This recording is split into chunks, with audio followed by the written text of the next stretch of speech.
kasi talaga ako matatahimik hanggat hindi ligtas sa kampo ni Hope. Yun na lang yung mauuwian niya eh. Isa pa, infected na yung nanay niya. Sigurado ka bang mag-isa kang susugod? Mas hindi na namamalayan na nandun ako kung ako lang mag-isang pupunta doon. Darius, si Greg nakagat! Ano? Baka immune ka kagaya ko. Hindi ka rin tatabla ng virus, Greg. Hindi na ako sasama sa inyo, ano? Ano? Greg, hindi. Nakikita mo ba kung saan ako nakagat? Sa leeg, malapit sa utak. Ngayon palang nararamdaman ko na kumakalat sa buong katawan ko yung virus.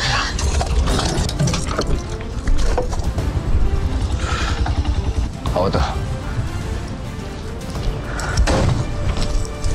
Sinusundan mo ba ako? Sinabi ko naman sa'yo na misyon ko yun, di ba? Isa pa, pinapamanmanan rin sa akin ng kampo. Dahil napasok daw to ng grupo niya, Ligor. Lulusubin ko sila. Ikaw lang mag-isa? Hindi mo ba naisip delikado yung gagawin mo? Kaya ko ng sarili ko. Hindi. Sasamahan kita. Hindi nila ako kinukulong dahil napapakinabangan nila ako sa labas. Pero oras na malaman nilang nakikipag-usap ako sa inyo, mayayari ako. Arvin, plano namin tumakas eh. Kailangan namin ng tulong mo sa iba nating kasamahan. Isusuko ko na sarili ko kay Dr. Lazaro. Baka sakaling mahanap nila yung cure sa akin. Paano ko gawin mapahamak? Darius, kailangan ko nang isacrifice ang sarili ko para sa asawa ko. Tama! Yan lang ang tama mong gagawin. Pwede ba, Katrina? Kaya handa ko ng sasakyan, ha? Dito nga galing ang putukan! Alughugin ninyo ang buong lugar! Siguradong malapit lang dito ang kampo ni Darius! General, may gusto ko ipakiusap sa inyo. Ano yon? Si Mama may tinatagong infected sa bodega. Ano? Pero ayoko na pong konsintihin si Mama sa iba niyang mga ginagawa. Ana! Ma, si Josh nawawala. Nawawala sa bodega. May nag-alis sa kanya doon. Siguro si Marisa naman. Nangialam na naman yung babaeng yan. Ma, tama na. Ako yung may kasalanan. Ako yung nagpakuha sa infected na inaalagaan mo. Ano? Hindi ko alam kung nahalata mo na may gusto ako sa asawa mo. Katunayan ngayon, pwede ka tang pabayaan ngayon. Para kapag nawala ka, makasakaling mahalin ako ni Charity. Greg, dito ka lang, ha? Iikutin ko yung buong paligid. Baka mamaya may infected.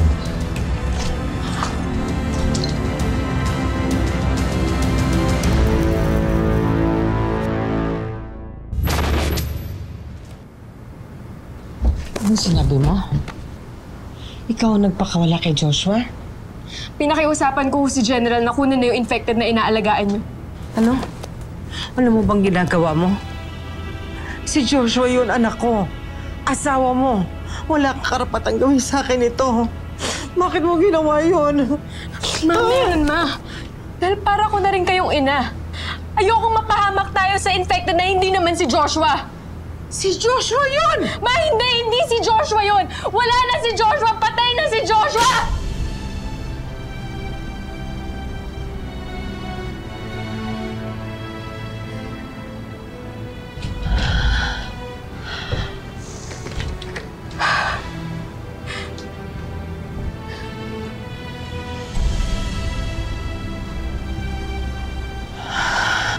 Ma, pero ako... Yung apo mo, nandito pa kami. Pakinggan mo siya, Ma. Ang lakas ng pintig niya. Sa susunod, makakasama na natin siya. Ma, ikaw na lang yung nagpapatibay ng loob namin. Kailangan ka ng apo mo.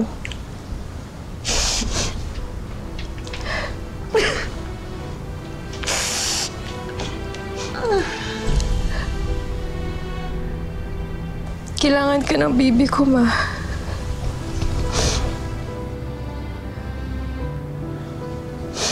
Lakasan ang heartbeat niya. Ang apo ko.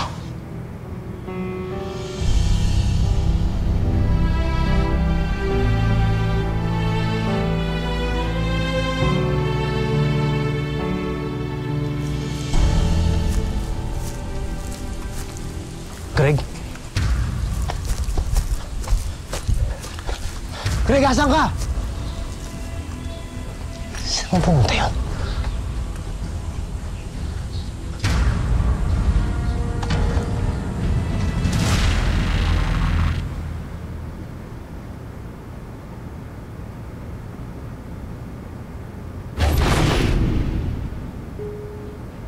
Kailangan pang mangyari to para magkasama tayo ulit.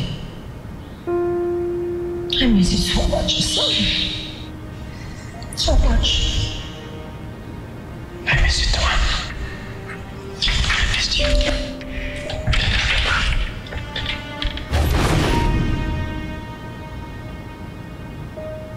Hanapin natin ang cure. Tayong dalawa hanapin natin. Babalik lahat sa normal. Lahat ng infected gagaling. Lahat ng tao gagaling. Mabubuhay tayo ng tahimik tulad ng dati. Dahil ma. Ikaw na lang yung nagpapatibay ng loob namin. Kailangan ka ng apo mo.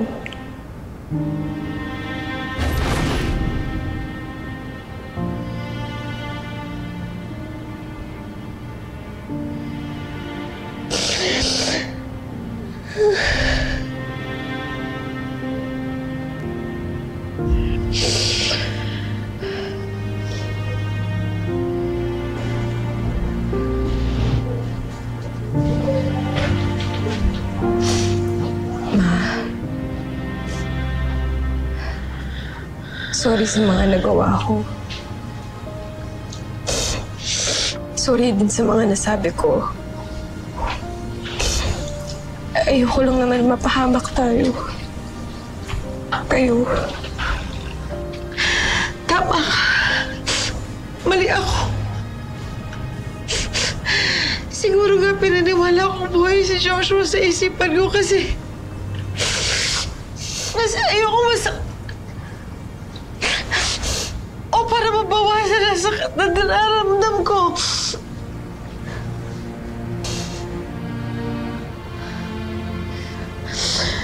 Naging selfish ako. Ang dami kong buhay na sinira. Ma, naiintindihan naman kita eh. Siguro kasi magiging ina na rin ako. At sana hindi mangyari sa akin yung nangyari sa'yo. Hindi ko kakayanin.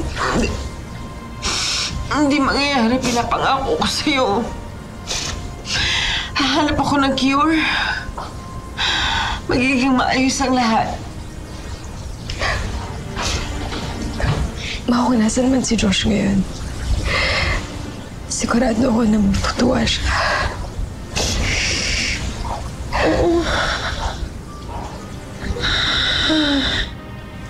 Tama ka. Si Josh pa. Yun na naman ang gusto niya. Ang bumalik sa normal ang lahat. Na may ipanganak mo ang anak niya sa mundo na normal.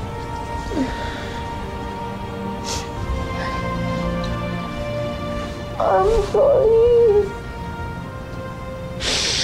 I'm sorry, Yana.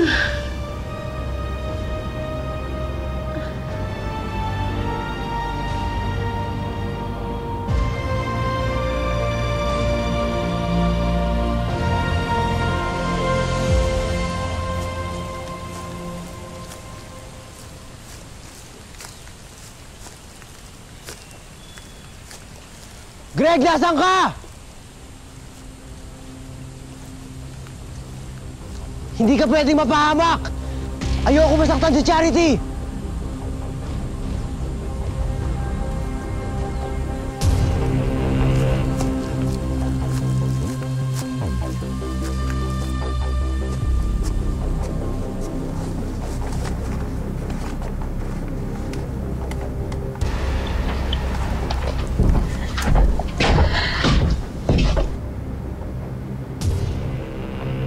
Charity.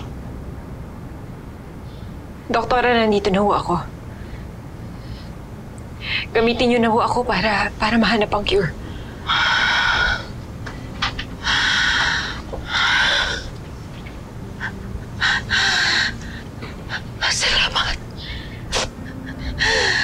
Salamat. Mabuti, ikaw na mismo ang nagpunta dito. Doktor, ihanda na natin ang mga gamit. Ikaw lang si Greg, asan? Nakagat ho si Greg. Infected na po siya.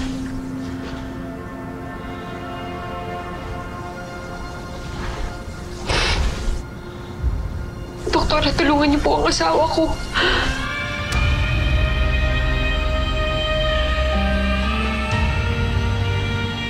Yes. I will. Salamat. Tatanggapin ko po lahat ng gusto niyong gawin sa akin. Patulungan niyo lang po si Greg dahil ayoko na pong mawala siya ulit sa amin. Nakikiusap po ako sa inyo.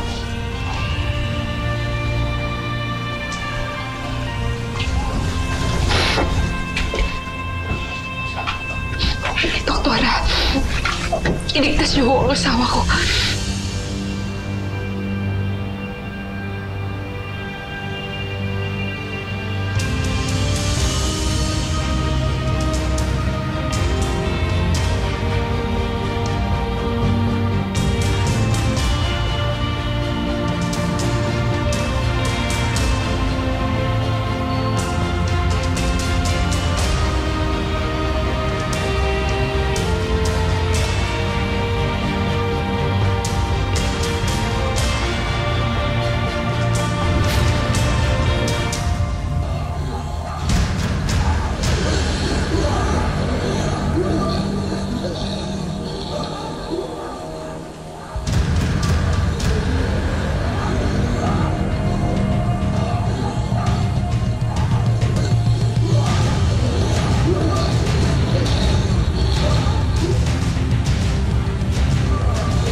Niloloko niyo ba ako? Hindi, wala po. Hindi, wala. Wala po.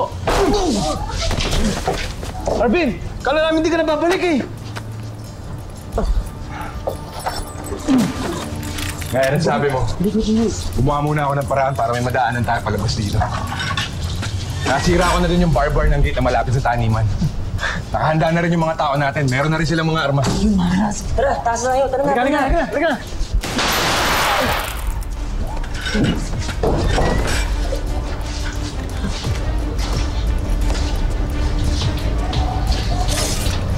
Akala nyo makakatakas kayo, no?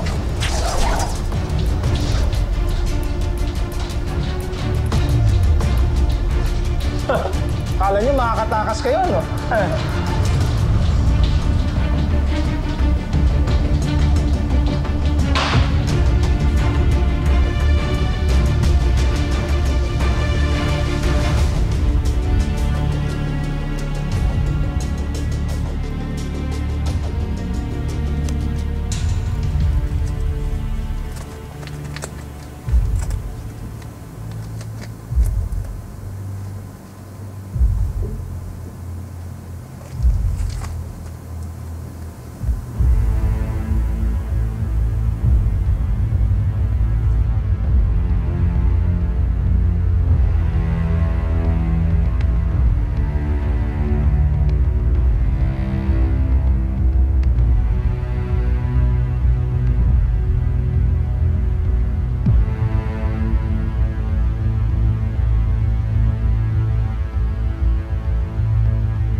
Totoo lahat ang sinabi mo, Charity.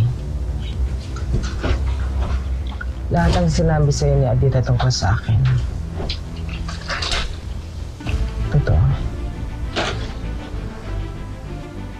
Di lang ako makapaniwala na gawa niyo yun. Lalo na yung ginawa niyo kay El. Alam kong malaking kasalanan ko. At kung hindi niyo ako mapapatawad, tatanggapin ko.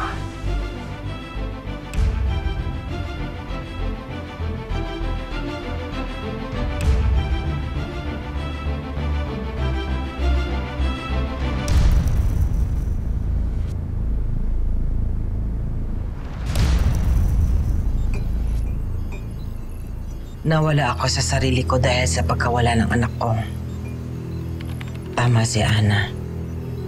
Pinilit kong buhayin si Josh sa katawan ng ibang tao.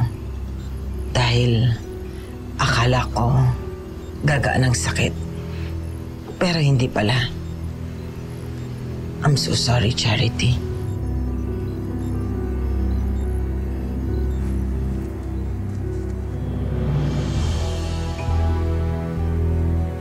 Sana kaya ko pang itama ang lahat. Sana kaya ko pang magawa ang cure. Hindi lang para kay Greg, kundi para sa mga taong biktima ng epidemyang ito. Sana kaya ko pang ibalik sa normal ang lahat.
Manulak! Ayun na nga, binibilisan na nga eh. Oh. Ayun na, oh. Gusto mo, una pa ako.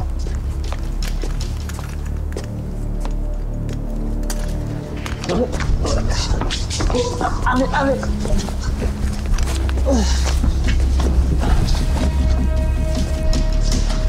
Lintik kang Arvin ka. Kala ko pa naman, papanig ka na sa amin. Ano sinasabi mong papanin, ha? Iba ang samahan namin. Tanda mo yan. Iba ang loyalty namin. Papanig. Pwes, dapat na pala kayong mabura sa mundo. Mabubura pala, ha? Mga astig kami, tanda mo. Saka ba? May problema ka ba sa akin, ha? May problema ka ba? Ha? Hindi, wala namang problema, di ba, Arvin? Di ba? Wala namang problema. Dapat na pala kayong mamatay. Ngayon, handa na ba kayo? Teka, huwag naman ganun. Huwag mo naman kaming patayin. Gagawin naman namin yung gusto mo eh. Well, hindi kami uto-uto. Nagpaplano pa lang kayo. Amoy na amoy ko na. Bigyan mo pa kami ng isa pang pagkakataon. Isa pang pagkakataon? Para ano? Para kami naman ang maisahan nyo? Kapag wala na kayo, kayang-kaya naming hawakan ng mga tao dito. Promise, magbe-behave kami. Kung gusto mo, walsing ko lahat to, maglalaba ako, maghugas ako ng plato. Kung gusto mo, Tumahimik ka! Ang mabuti pa, magdasal na kayo. Dahil mamaya lang, isa-isa na kayong mamamaalam sa mundong ito.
Doktora?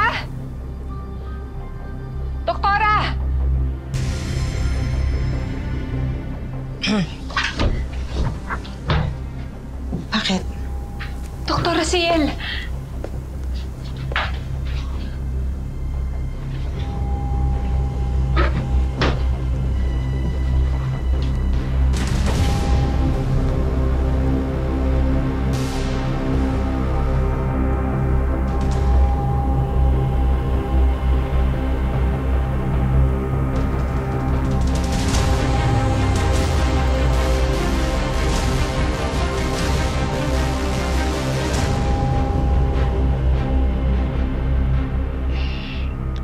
Nay Charity. Diyos ko, Yel, magaling ka na. Anong nangyayari dito?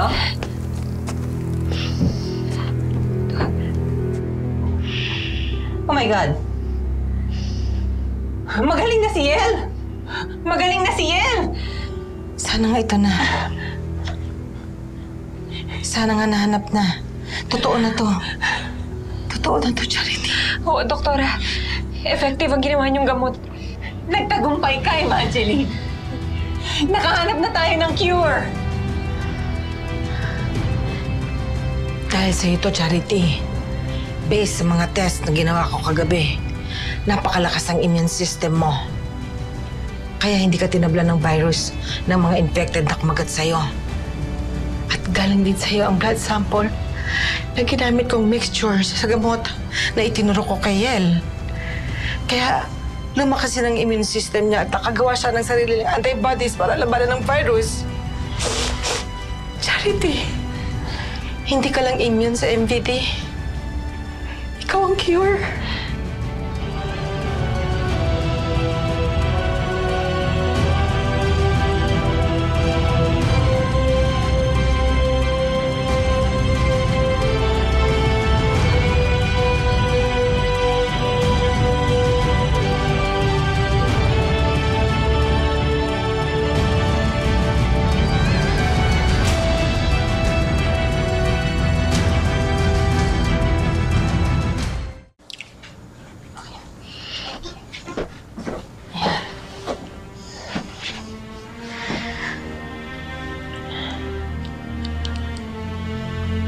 Hanap tayo ng hanap ng cure. Nasa harapan ko lang pala. At sigurado, meron pang mga iba na immune na katulad mo. Magagamot na natin ang MVD. Pabalik na sa normal ang lahat. Isang milagro itong nangyari sa atin. Pero Evangeline, itong tanong ko, magagamot ba natin lahat yung mga ibang na-infect din? I am not so sure. Ang alam ko lang, kayang gamutin nito ang mga bagong infected. Say weeks. Beyond that, kailangan ko pang humanap ng sapat na gamot para doon. Napakalaking tulong pa rin ito. Masusugpo na rin natin ang MVD. Siguro ma kung hindi nasunog si Joshua, kaya siya ibalik sa dati.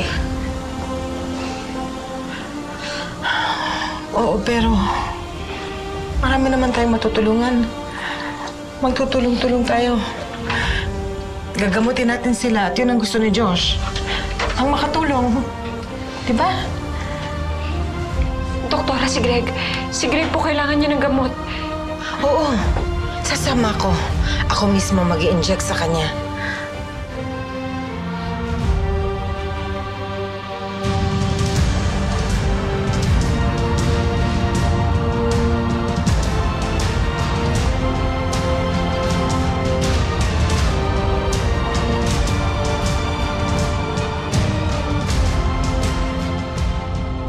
Oras na ng kamatayan nyo. Ngayon, sino sa inyo ang dapat mauna?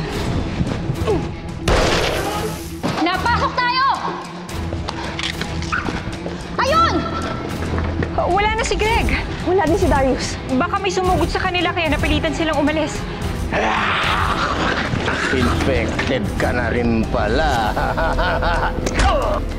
Rigor, bitawan mo yung hawak mong cure.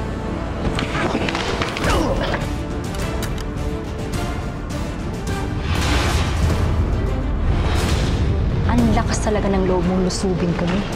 Malakas loob ko kasi may backup ako. Anong backup?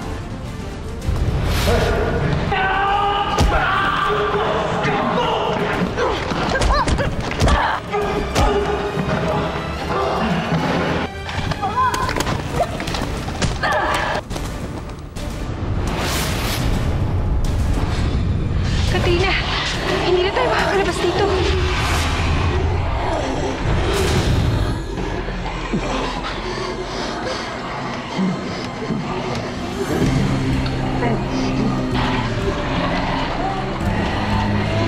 Gagaling na si Greg.